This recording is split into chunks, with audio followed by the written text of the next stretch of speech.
한 번 구원은 영원한 거지만 하나님께 대한 복종과 하나님께 대한 순종이 없으면 구원을 잃어버릴 수 있다라는 것이고, 또 두 번째, 하나님의 사랑은 우리에게 영원한 거지만 내가 이웃에게 사랑을 실천하는 모습으로 이웃 사랑을 실천하지 않으면 그 구원의 감격을 잃어버릴 수 있다라고 했습니다. 그래서 하나님께 대한 말씀에 순종하고 복종하는 것과 이웃 사랑을 실천하지만 내 마음 깊은 곳에 하나님께서 주신 약속의 말씀, 하나님 나라에 대한 그 꿈과 비전이 내 안에 없으면 또 고통과 환경 속에서 구원을 잃어버릴 수 있다라고 했습니다. 그래서 구원을 이루어가기 위해서는 이 세 가지의 절대 진리를 우리의 삶 속에 가지고 있어야 된다는 것을 우리 사도행전 7장 1절부터 우리가 8절까지의 말씀, 아브라함을 통해서 말씀을 나누었습니다. 다시 말하면 스데반이 왜 돌로 설교를 했는데도 불구하고 돌에 맞아 죽었느냐 하면 아브라함을 통해서 너희들이 지금 하나님 말씀에 복종하고 있지 않는다. 너희는 이웃 사랑을 하지 않고 있다. 너희 마음속에는 소망이 없다. 하나님의 말씀에 소망이 없다라는 이 말을 아브라함에 빗대어 얘기했기 때문에 그 말을 들은 그 대제사장들과 공회원들과 이스라엘 백성들이 스데반을 돌로 쳐버린 것입니다. 두 번째, 이번 주간에 우리는 사도행전 7장 9절에서 10절까지의 말씀으로 요셉을 통해서 얘기를 하며 구원에 이르는 믿음이 무엇인지 우리에게 지금 얘기하고 있습니다. 오늘 본문 말씀인 사도행전 7장 9절에서 10절까지 말씀을 함께 한번 보시겠습니다. 시작. 여러 조상이 요셉을 시기하여 애굽에 팔았더니 하나님이 그와 함께 계셔 그 모든 환난에서 건져내서 애굽 왕 바로 앞에서 은총과 지혜를 주시매 바로가 그를 애굽과 자기 온 집의 통치자로 세웠느니라. 아멘. 자, 이 말씀을 보시면 9절과 10절에 주어가 있다 그랬습니다. 이 주어가 누구라고 했습니까? 하나님입니다. 하나님이, 자, 9절을 보십시오. 여러 조상이 요셉을 시기하여 애굽에 팔았지만 하나님이, 여기 주체입니다. 하나님이 어려움과 환난 속에 있는 요셉과 함께 했다는 겁니다. 지금 내가 어려움이 있고 내가 고통 가운데 있고 내가 견딜 수 없는, 이해할 수 없는 그런 상황 속에 있다 할지라도 누가 함께하고 있다는 겁니까? 하나님이 함께하고 있다는 겁니다. 믿음의 사람은 환경이 어떠한가에 집중하지 않습니다. 믿음의 사람은 하나님이 나와 함께하고 있다는 것을 붙듭니다. 그래서 구원을 이루는 사람은 내가 환경과 상황이 어떠 할지라도 내 마음속에 소망의 약속의 말씀, 소망의 말씀, 진리의 말씀, 은혜의 말씀이 있어서 환경이 어떠하든 외적인 것에 영향을 받습니까? 안 받습니까? 안 받는 겁니다. 그래서 그리스도인은 상황이 어떠하든 내 상황이 어떠하든 나는 지금 흔들린다는 겁니까? 흔들리지 않는다는 겁니까? 흔들릴 이유가 없다는 겁니다. 이게 그리스도인입니다. 그래서 상황 때문에 내 믿음이 흔들리고 상황 때문에 내가 지켜야 되고 상황 때문에 내가 있어야 될 자리에 있지 않으면 그 사람은 어떻게 된다는 거예요? 빼앗겨 버린다는 겁니다. 첫 번째, 내가 있어야 될 자리에 있지 않으면 그 자리를 빼앗기는 것이요. 그 자리를 빼앗기면 내가 자꾸 믿음이 흔들리게 되는 것입니다. 요셉은 가족에서부터 떨어져 나갔지만 흔들리지 않았습니다. 요셉은 노예로 있었지만 흔들리지 않았습니다. 있어야 될 자리에 있었습니다. 요셉은 감옥에 갇힌 죄수로 있었지만 요셉은 흔들리지 않았습니다. 그 상황이 어떠하든 요셉은 내가 있어야 될 자리에 있었기 때문에 있어야 될 자리에 있었기 때문에 하나님은 그 요셉이 너와 함께 하겠다는 뜻입니다. 하나님이 첫째 날 빛을 창조하셨습니다. 왜 하나님이 빛을 창조하시고 왜 기뻐했느냐? 빛이 있어야 될 자리에 있었기 때문입니다. 우리 많은 사람들은 무엇을 많이 해야지만 기뻐하는 줄 압니다. 아닙니다. 내가 있어야 될 자리에 있을 때 하나님이 기뻐하십니다. 자녀는 자녀의 자리에 있어야 되고, 부모는 부모의 자리에 있어야 되고, 목회자는 목회자의 자리에 있어야 되고, 중직자는 중직자의 자리에 있는 것이 있어야 될 자리에 있는 겁니다. 그럴 때 하나님이 기뻐하는 겁니다. 내가 있어야 될 자리에 있지 않고 환경과 상황이 어떠하든 그 세월의 시절을 따라 막 따라가면, 있어야 될 자리에 있지 못하면 그 자리를 빼앗기는 것이요, 결국에는 믿음까지도 빼앗겨서 지옥 불구덩이에 들어간다라는 게 오늘 본문의 핵심이라는 겁니다. 오늘 본문은 우리는 살아가면서 원치 않는 어려움을 겪을 수 있습니다. 우리는 살아가면서 이해할 수 없는 상황을 겪을 수 있습니다. 그 상황에 요셉처럼 하나님이 함께하는 있어야 될 자리에 있기만 하면 하나님은 통치자로 있게 주신다는 뜻입니다. 그래서 10절 말씀 보십시오. 10절을 보시면 이렇게 말씀합니다. 하나님이 주체자입니다. 9절에 보시면 하나님이 주체자였죠. 그 하나님이 요셉과 함께 하였는데 10절입니다. 그 모든 환난에서 건져내 주십니다. 여러분들의 어려움이 아무리 많다 할지라도, 여러분들의 고통이 아무리 크다 할지라도 요셉보다는 크지 않습니다. 여러분들이 견디는 아픔이 아무리 아프다 할지라도 예수님이 겪어야 했던 아픔보다 크지 않습니다. 그런데 요셉은 하나님과 함께 했습니다. 예수님도 하나님과 함께 했습니다. 우리도 하나님과 함께하면 우리의 삶 속에 크고도 놀라운 비밀이 부어진다는 뜻입니다. 그런데 우리의 문제는 하나님과 함께하지 않고 환경을 바라보거나 환경을 해석하려고 한다는 뜻입니다. 그리고 내가 있어야 될 자리에 있지 않는다는 게 문제입니다. 그러니까 자꾸 어려움이 발생되는 겁니다. 있어야 될 자리에 있지 않으면 나만 어려움을 가집니다. 근데 있어야 될 자리에 있지 않으면, 내가 이 자리에서 옆으로 가버리면 나만 어려움을 갖습니다. 근데 이 자리에서 이쪽으로 가버리면 지금 인터넷 공간에 있는 사람들은 제 모습을 못 봅니다. 제가 마이크를 놓고 이 자리로 가버리면 점점 고통이 더해집니다. 그러나 내가 마이크를 잡고 이 자리에 오면 여러분들은 소리를 듣습니다. 다시 내가 있어야 될 자리에 이렇게 오면 모든 사람들이, 인터넷 공간에 있는 모든 사람들까지도 말씀을 들을 수 있습니다. 그러나 내 마음속에 고통이 없어졌다는 겁니까? 있다는 겁니까? 여전히 있습니다. 그러나 내가 있어야 될 자리에 있기만 하면 하나님은 그 모습을 보고 복을 쏟아 부어 주신다는 겁니다. 그러니까 10절 보십시오. 그 모든 환난에서 건져내사 애굽왕 바로 앞에서 무엇을 주신다고요? 뭘 주신다고요? 자, 보세요. 은총과 뭘 주신다고요? 지혜를 주신다고요. 많은 사람들은 은총만 받으려고 합니다. 그게 뭔 말이냐면 하나님께서 우리에게 부어주신 십자가만을 생각합니다. 이게 무슨 뜻이냐? 요셉의 아버지 야곱이 요셉에게만 준 게 있었습니다. 그게 무엇입니까? 채색옷입니다. 이 채색옷은요, 아버지의 사랑으로 받은 채색옷이지만 이 채색옷은 오래가지 못했습니다.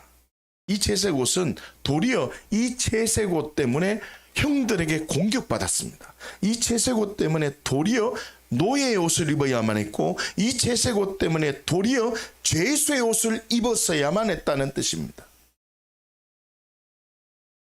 다시 말하면 우리의 삶 속에 이 은총을 넘어서 하나님의 지혜까지 발동을 해서 노예의 옷,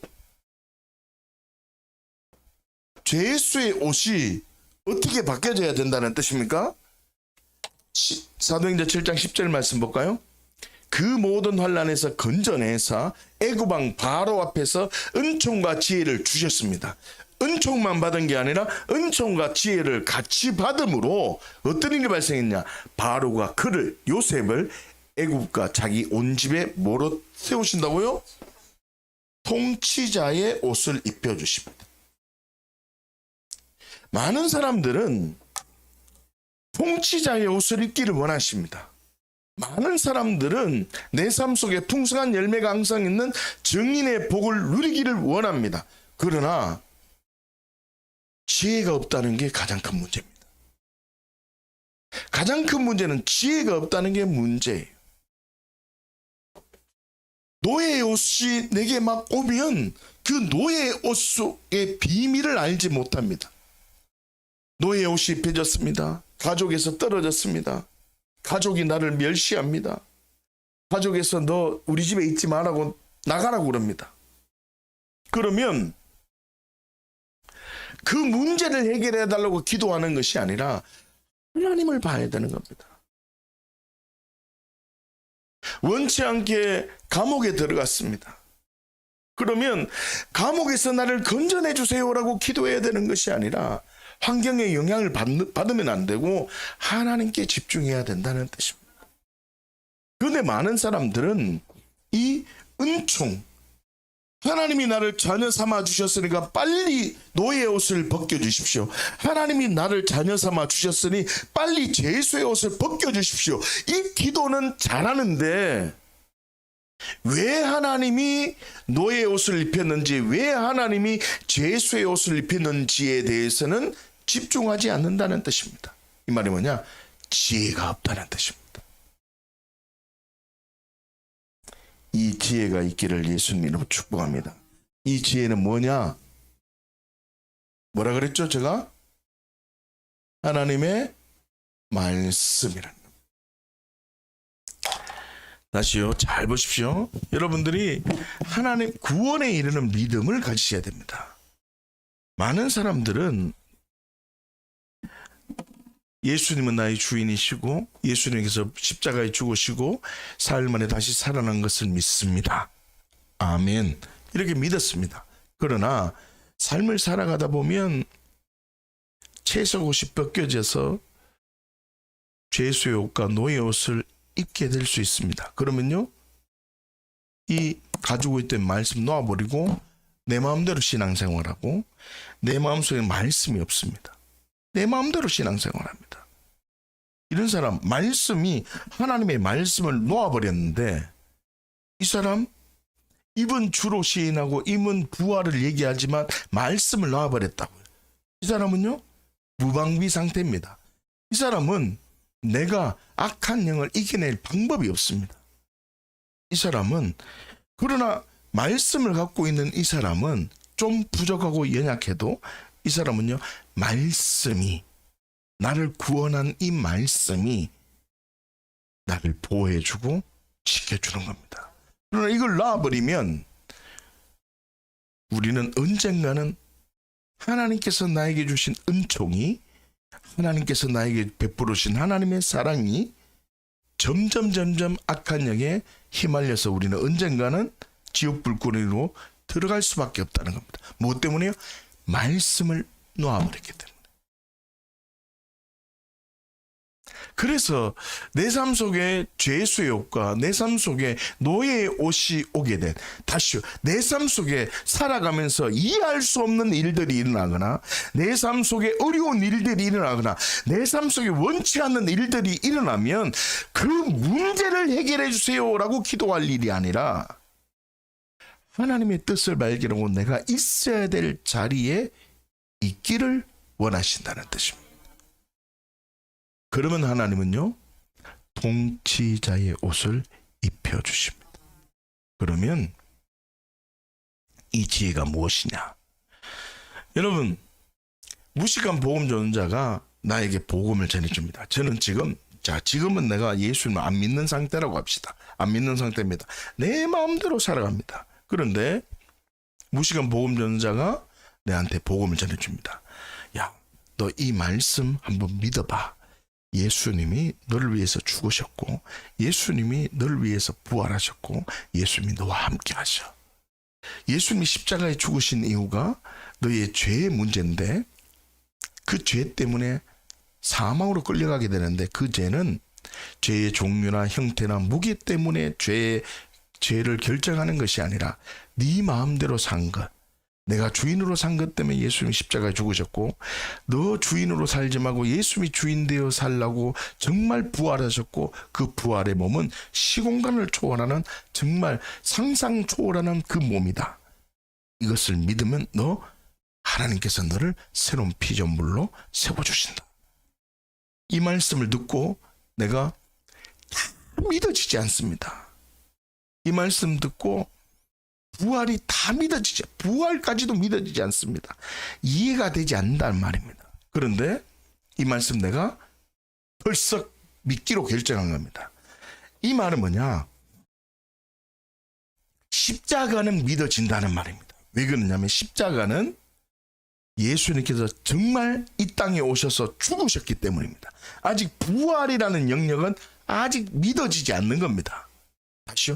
십자가만은 믿는 거고 부활은 믿어지지 않는 겁니다. 그런데 내가 벌써 그 말을 적고 십자가를 붙들었습니다.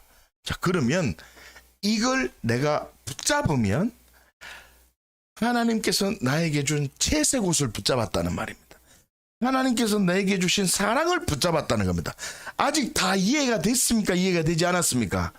그럼 내 손에는 지금 뭐가 있는 겁니까? 말씀이 있다는 말입니다. 이게 바로 지혜가 임했다라는 말입니다. 다시요.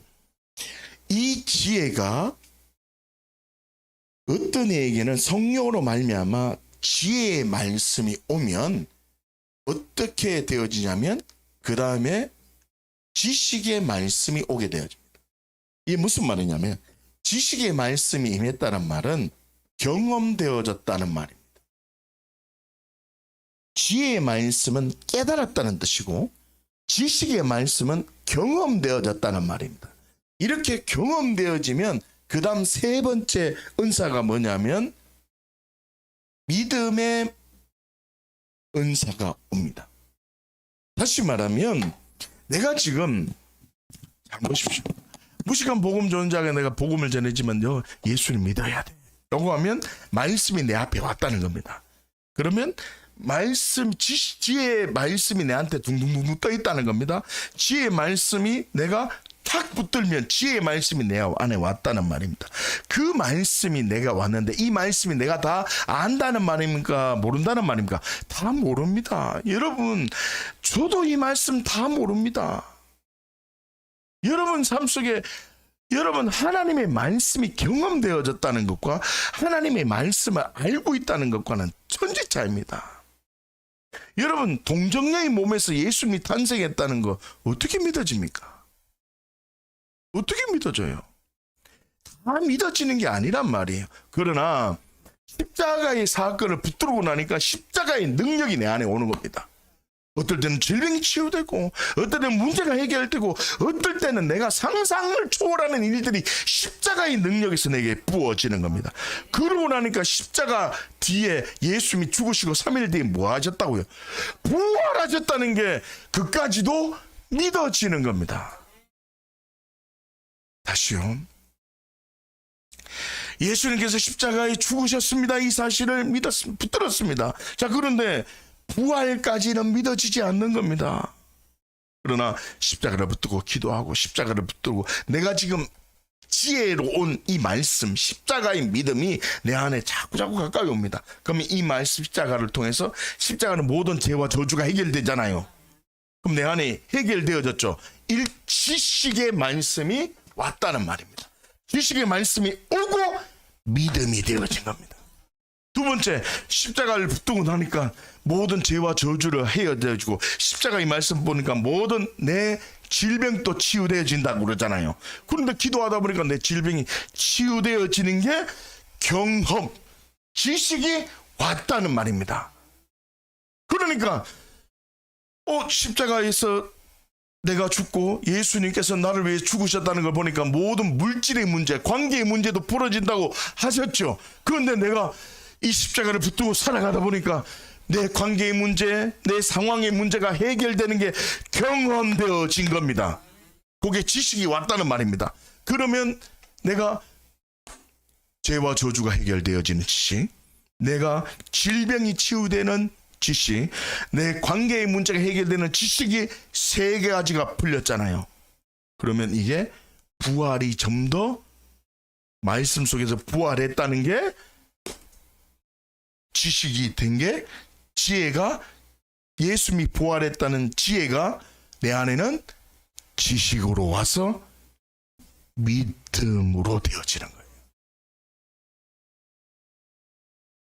여기에 말하는 은총과 지혜에서 이 지혜가 바로 고린도전서에서 얘기하는 지혜의 은사를 말하는 거예요.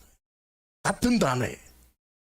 그 지혜 뭐냐면 요셉은요, 내가 힘들고 어렵고 이해할 수 없는 상황이고 왜 이런 일이 발생했는가 라고 할 때 은총만 받은 게 아니라 뭐가 발동되어졌다는 겁니까? 지혜가 발동되어졌다. 이 말이 뭐라고요? 하나님의 말씀을 들었다 이 말입니다. 그러나 많은 사람들은 기도만 할 뿐이지 말씀을 붙들지 않습니다. 대부분의 많은 사람들은 그 상황을 어떻게 해결하려고 할 뿐이지 말씀을 붙들지 않는다는 말입니다. 여러분, 그렇기 때문에 구원에 이르는 믿음에 이를 수 없는 겁니다. 악한 영혼은 우리를 계속해서 속입니다. 악한 영혼은 우리를 계속해서 우리를 있어야 될 자리에 있지 못하도록 계속해서 우리를 조롱하고 우리를 유혹하고 우리를 힘들게 한다는 겁니다. 가정을 파탄시키고 교회를 짜갈리고 국가를 분열시키는 일들을 악한 영이 한다는 겁니다.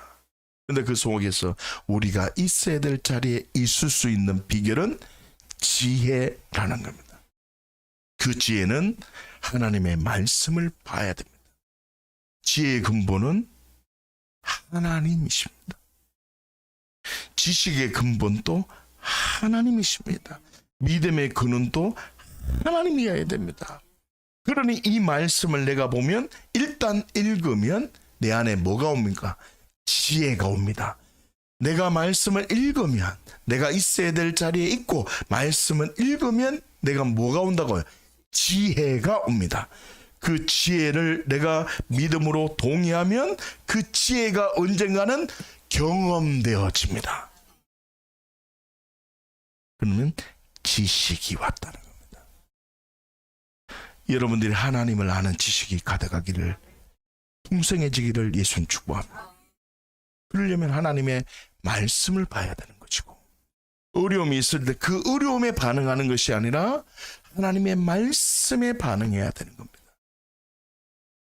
그럴 때 하나님은 크신 은혜와 능력을 부어 주시는 겁니다. 시편 105편 말씀을 한번 보십시다. 왜 시편 말씀을 보느냐? 지금 이 지혜가 정말 말씀이 맞는지를 한번 봐야 되는 겁니다. 시편 105편 18절에서 19절, 17절에서 19절입니다.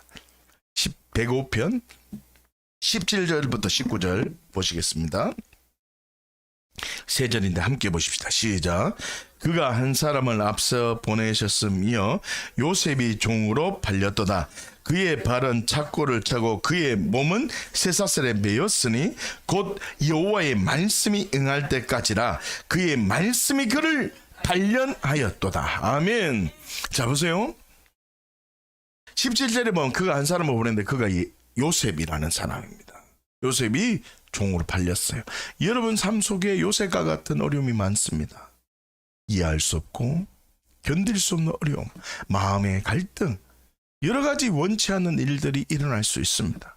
그 일들 속에 그 일을 해결하려고 하면 나는 있어야 될 자리에 있지 못하는 겁니다. 그 일을 해결하려고 하면 하나님이 기뻐하지 않는다는 겁니다. 구원이 뺏길 수 있다는 뜻입니다. 잘 들으셔야 됩니다. 어떤 어려움이 있고 어떤 상황에 정말 이해할 수 없는 일이 생길 때 그 일에 반응하고 그 일을 잊어버리려고 하고 그 일을 어떻게 해보려고 한다면 나는 하나님이 이 자리에 있기를 원하는데 옆으로 가버린다는 겁니다. 그러면 하나님이 기뻐하지 않는다는 뜻입니다. 내가 있어야 될 자리에 있을 때 그 일, 상황에 집중하는 것이 아니라 하나님이 있어야 될 자리에 있을 때 하나님은 기뻐하신다. 요셉은 팔려가도 하나님과 함께 했다는 걸 아셔야 돼요. 자, 그 다음 절 보세요. 그의 발은 어떻게 해요? 착고를 차고 있었고 그의 몸은 쇠사슬에 메어져 있었는데 그의 발에는 착고를 차여져 있었지만 그의 몸이라고 하니까 우리의 몸에 쇠사슬이 메어져 있다고 생각할 수 있습니다. 그러나 몸 앞에 보면 숫자 2가 되어졌는 게 보이십니까? 그 이 몸이 뭐라고 되어져 있습니까? 혼이라고 되어 있습니다. 그의 마음에도 뭐가 메어져 있습니까? 쇠사슬이 메어져 있습니다. 여러분 마음으로도 어려움이 있잖아요. 여러분 마음으로도 고통이 있잖아요. 여러분 마음에도 어려운 상황들이 있잖아요. 그 상황에 반응하면 내가 있어야 될 자리에 있는 겁니까? 없는 겁니까? 없는 겁니다. 상황에 반응하면 내가 하나님이 기뻐하는 자리에 있는 겁니까? 없는 겁니까? 없는 겁니다. 상황에 반응하면 내가 지혜가 있는 겁니까? 없는 겁니까? 없는 겁니다. 그러면 상황 따라가는 겁니다. 그러다가 구원을 빼앗길 수 있다는 걸 아셔야 됩니다. 악한 영은 어떻게 쓰든지 가정을 깨게 만들고 악한 영은 어떻게 쓰든지 교회를 깨게 만들고 악한 영은 어떻게 쓰든지 국가, 나라를 하나님의 나라로 이루어지지 못하도록 방해하는 게 악한 영인 겁니다. 그래 내가 있어야 될 자리에 있지 못하도록 계속해서 내 시선이 하나님의 말씀이 아니라 상황에 끌려가도록 하는 게 악한 영입니다. 그래서 지혜 있는 자는 상황에 흔들리는 것이 아니라 말씀에 뿌리를 내리고 하나님 옳다고 고백하는 겁니다. 그래서 무엇이 중요한지 아는 사람은 외적인 것에 영향을 받지 않고 언제나 하나님만 언제나 옳다고 고백하는 전능하신 하나님을 경험하게 되는 것입니다. 그래서 18절 말씀에 그의 발은 착고를 차고 있고 그의 몸, 혼은 쇠사슬에 메어져 있었는데 그 이유가 뭐냐? 19절 보십시오. 왜 쇠사슬에 메어져 있냐? 곧 여호와의 말씀이 응할 때까지 쇠사슬에 메어 있는 겁니다. 여호와의 말씀이 응할 때까지라. 쇠사슬이 언제까지 메어져 있냐? 말씀이 이루어질 때까지 메어져 있다. 다시 말하면 내가 환경을 보고 내가 저걸 잊어버려야지. 그 상황 어떻게 해결할까? 그 시선을 얼마나 고정하느냐에 따라서 해결되어지는 것이 아니라 내가 하나님께 시선을 고정하면 이루어진다는 겁니다. 그게 지혜가 임한 사람. 그래서 그의 말씀이 그를 단련하는구나. 많은 사람들이 지혜가 있다라고 말합니다.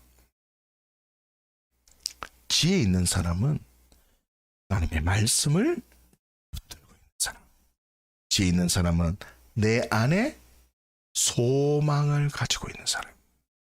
지혜 있는 사람은 내 안에 말씀을 붙들고 이웃과도 사랑을 실천한 사람입니다. 지혜 있는 사람은 하나님의 약속의 말씀을 붙들고 이웃과도 하나님의 사랑을 나타내며 더욱더 하나님 말씀에 하나님께 복종하고 순종하는 자를 하나님이 지혜 있는 자라고 얘기하는 겁니다. 출애굽기에서 민수기가 있는데 출애굽기는 무슨 뜻이라 했죠? 피라미드 구조에서 민수기는 하나님의 혁명구도의 땅으로 초대하는 게 출애굽기에서 민수기라 했어요. 다시 말하면 출애굽기는 왕이 있고 그 다음에 어떤 조직이 있다 그랬잖아요. 그죠? 조직이 있는데 이 조직에서 하나님은 끌어내서 하나님이 이미 계시고 너희가 이 땅을 다 가져가라 이 말입니다. 이게 바로 출애굽기라는 겁니다. 다시 말하면 여기는 지금 보이는 세계입니다. 보이는 것이 중요한 것이고 여기는 능력제입니다. 세상은 보이는 것 중심이고 능력 중심입니다. 그러나 이 땅은 너 능력이 없어도 된다. 누구에게만 집중하면 된다? 하나님께. 너 보이지 않는 가치가 있어야 된다. 누구? 하나님은 보이지 않습니다. 이 가치에 있으면 너가 정말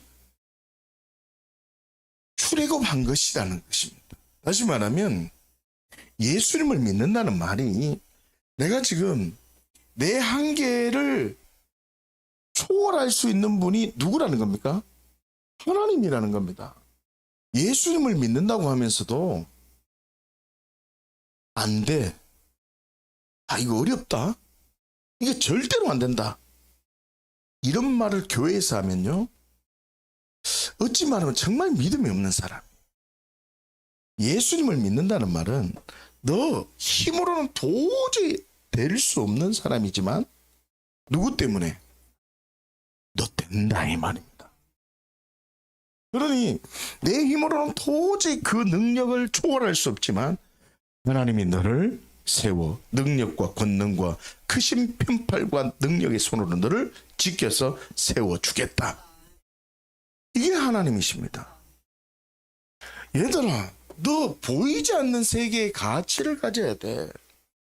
너 지금 부족하고 보이는 세상 진리로는 너 지금 아무것도 할 수 없는 능력 중심적인 이 세계지만 이 구조에서 너를 건져내서 내가 너에게 그냥 이 땅을 주고 내가 너에게 그냥 하나님의 자녀가 되는 권세를 줄게. 이게 하나님 나라의 땅이에요. 그런데 우리는 이렇게 출애굽에서 나왔는데도 불구하고 우리는 계속해서 이렇게 얘기하는 게 바로 하나님의 말씀이죠. 하나님의 말씀이 이런 말을 하고 있단 말이에요. 그런데 이 말씀을 붙들고 있다는 게 뭐가 임했다는 것입니까? 지혜가 임했다는 거예요. 이 지혜가 임해서 이렇게 살아가다 보면 경험되어지죠. 경험되어지면 뭐가 임했다는 거예요? 지식이 임했다는 말이에요. 하나님을 경험했다는 뜻입니다. 그러니 많은 사람들이 지금 한국교회 문제가 뭐냐? 왜 교회 안에서도 구원을 잃어버릴 수 있다고 하는 얘기가 뭐냐면 많이 받아 적습니다. 그런데 경험되지 않은 겁니다. 성경을 많이 아는데 경험되지 않는다. 그러니까 이 구조에서 점점 애굽으로 자꾸 돌아가는 거예요. 애굽 사람화 되어진다고요. 그러면 이 사람은요 구원을 뺏길 위험이 굉장히 큽니다. 그러니 말을 하는 걸 조심해야 돼요. 민수기 말씀에 뭐라 그러는지 알아요? 네가 말하는 걸 다 귀에 담아서 네 말하는 대로 된다 그래요. 민수기 14장에 보면 네가 말하는 대로 내가 되겠다라고 해요. 근데 교회에 나오면서 신앙생활하면서 말씀을 붙들고 있지만 안 된다 그래요. 뭐 내한테 뭐 될 수 있느냐? 내한테 뭔 일이 일어날 수 있느냐? 내한테 뭔 좋은 게 있겠냐? 그러니까 천상거래 사는 거예요. 아이고 나는 뭐 이마에 살았으니까 됐다. 그럼 그래 됐다면 그래 죽는 거예요 그냥. 제가 여러분들은 언제까지 살아야 된다 그랬어요? 내 손자의 아들을 볼 때까지 살아야 돼요. 봐요, 아멘 안 하잖아. 내 손자의 아들을 볼 때까지 살아야 돼요. 두 팔 들고 아멘 해야 돼. 내 손자의 아들을 볼 때까지 사는 복이 있기를 예수님 축복합니다. 하나님께서는 우리를 이 피라미드 구조에서 이 죄악 불구덩이 있는 구조에서 우리를 이렇게 건져내 주셨는데 이렇게 내가 고백한다는 것이 중요한 것보다 더 중요한 게 뭘 붙들어야 돼요? 우리가 이렇게 이 구조에서 이렇게 옮겨진 게 내 힘으로 됐습니까? 말씀이 그렇게 확정해 놓은 겁니까? 여러분들이 힘으로도 능력으로 돈으로도 그 하나님 나라 갈 수 있어요? 없습니다. 오직 믿음으로 가는 겁니다. 예수의 이름으로 가는 겁니다. 그처럼 그 예수님의 이름의 능력이 어디에 있습니까? 하나님 말씀에 있잖아요. 요거를 붙잡는 거예요. 요게 뭐라고요? 지혜가 있다는 거예요. 성경 말씀을 보는 게 은총을 받았다는 말이고, 성경 말씀을 열고 읽을 수 있으면 지혜가 임했다는 말이에요. 그리고 이 말씀을 읽었죠? 이 말씀이 경험되어지면, 이 말씀이 내 삶 속에 하나님의 말씀이 이루어지면 지식이 임했다는 말이에요. 그래서 그 상황 속에 지식이 많아지면, 하나님 나라가 내 삶 속에 점점 많이 경험되어지면 상황 속에도 흔들릴까요? 흔들리지 않을까요? 흔들리지 않는다는 말은 내가 있어야 될 자리에 있는 거예요. 할렐루야.